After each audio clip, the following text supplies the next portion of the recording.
de George Lakoff et Mark Johnson, La métaphore dans la vie quotidienne.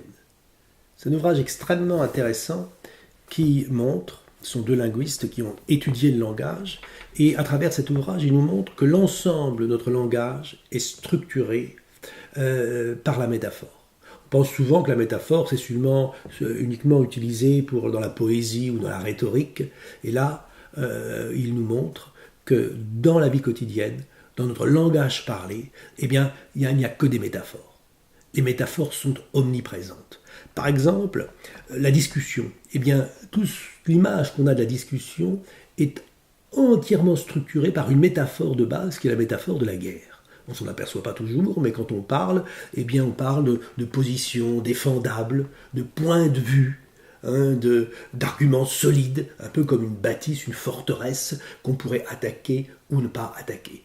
Et l'ensemble de notre langage est ainsi traversé par les métaphores. Par exemple, dans le monde financier, eh bien, c'est une métaphore de l'eau qui revient sans cesse.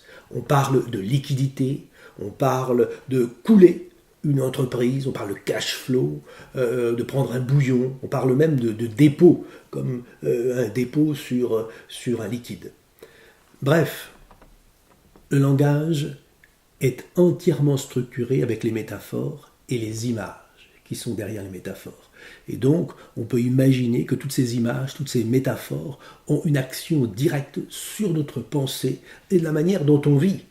Par exemple, quelle métaphore se cache derrière notre vision de la vie? Si par exemple, la métaphore qui se cache derrière notre vision de la vie est « la vie c'est la galère » ou « la vie n'est pas un long fleuve tranquille », on peut très bien imaginer que notre vie sera différente que si la métaphore de base qui se cache derrière notre perception de la vie est par exemple « la vie doit être vécue comme un jeu ».